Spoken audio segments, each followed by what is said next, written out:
So this is Angela Brown, Unit 3 Journal Assignment. And I want to go ahead and use the patient experience that I use in Unit uh, 8 and stop. I want to go ahead and use the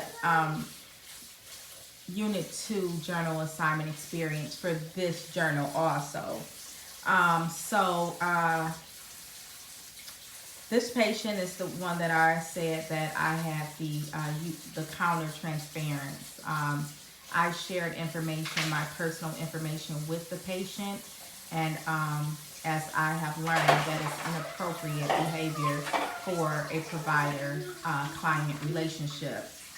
Um, so it helped me to understand my role better by, you know, educating myself, reading the chapters, doing research, listening to, I love YouTube videos, and I like podcasts.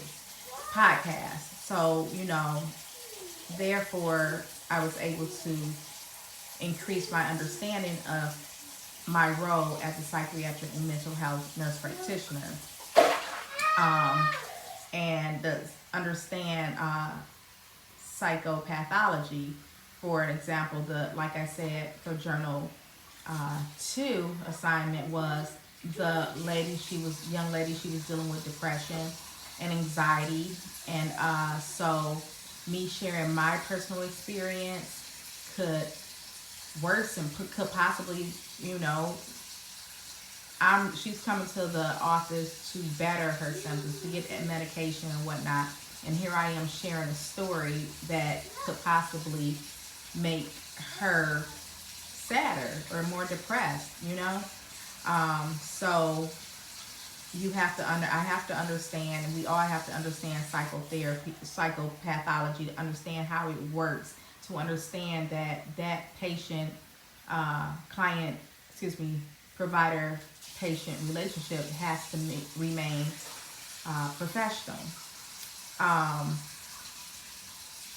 let's see. So the provider should not be emotionally involved at all with the patient. I mean, you can empathize or whatnot, but sharing personal experience, trying to relate, that's not professional, is what I have learned.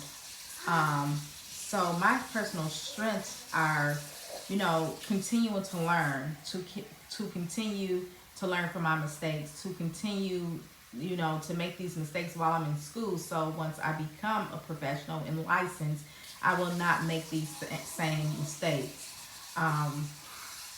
Let's see. Just staying professional. The effects on a relationship. You could have a better provider-patient relationship by staying professional, keeping it professional. You know, use the techniques that I've learned in school to lead my sessions with my patients. So basically, what I learned is not to, like I said, share personal information.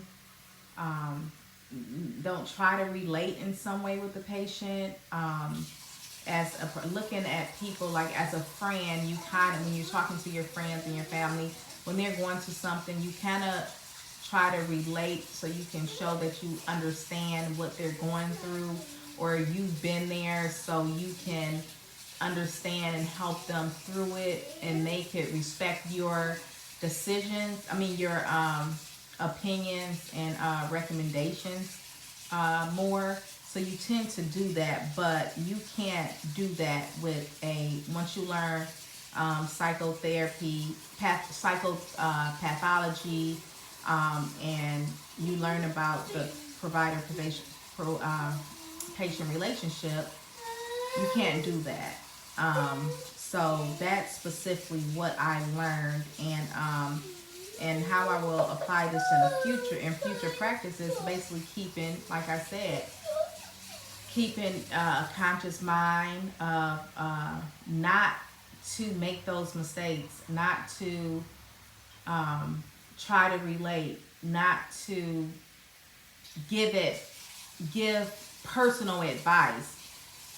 Always use techniques that I've learned in school and keep it professional. Um, I'm kind of happy that that happened, so I could have something to reflect on and understand where I went wrong and how I can improve.